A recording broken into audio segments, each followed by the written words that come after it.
Day 106, verses 37 to 39, the fear of falling short.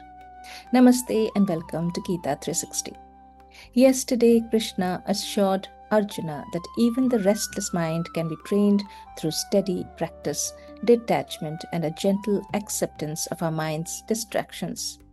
Arjuna's concern now moves beyond the difficulty of the path itself. He has a much larger, more haunting question.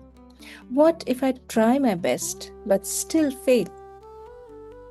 Arjuna said, what is the fate of one who has faith but lacks sufficient discipline, whose mind wanders away from yoga and who fails to reach perfection in it, O Krishna?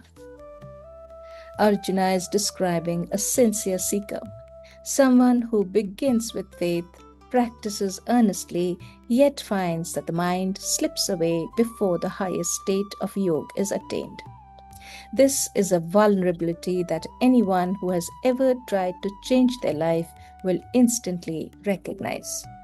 They have the right intentions but lack the rigid self-control needed to sustain the effort. The question is not about unwillingness to carry through till the end. It is about unintentional incompleteness or a lack of capability in spite of the best of intentions. Can a life devoted to something meaningful still have value if the destination is never fully reached? What happens to the person who starts a good habit, a spiritual practice, or a major life transformation with a sincere heart but falls off the wagon? What is the cost of falling short? Does such a person not perish like a broken cloud, lost to both material and spiritual success, unsupported and confused on the path of truth, O mighty armed one? Arjuna gives shape to the fear that lies beneath his question and wonders whether such a life has been lived in vain. He compares such a seeker to a fragment of cloud that has broken away from the larger mass.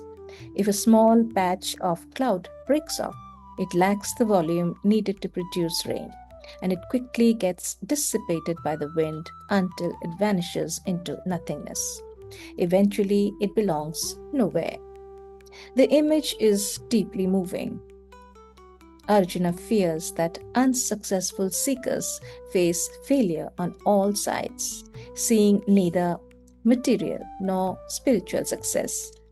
They stand between two worlds, fully at home in neither. Please completely clear away this doubt of mine, O Krishna, for who other than you can do so? Arjuna completely surrenders to Krishna and places this doubt before him with complete openness. He does not conceal his uncertainty or attempt to answer it himself. Instead, he asks Krishna to cut through the doubt and remove it completely, trusting that no one else can resolve it. Once again, Arjuna reminds us that faith does not mean living without questions. It means trusting enough to bring our deepest questions into the light and seek a trusted voice to step in to clear the fog. Many of the most meaningful things we do in life begin without any guarantee that we will see them through. Parents raise children without knowing who they will become. Teachers invest in students whose future they may never witness. We try to heal relationships without knowing whether they can be restored. We work patiently to change ourselves, often wondering whether our efforts are making any difference at all. Perhaps this is why Arjuna's question feels so personal. At some point, almost every sincere effort reaches a stage where progress becomes difficult to see. The excitement of beginning has faded. The destination still feels far away. Quietly, another question begins to appear. Has any of this really mattered? We often measure the value of our efforts by whether we reach the finish line. If the outcome remains uncertain, we begin to doubt the worth of the journey itself. Arjuna voices that fear with remarkable honesty. He is not asking whether the path is worthwhile. He is asking whether sincere effort still has meaning when it remains unfinished.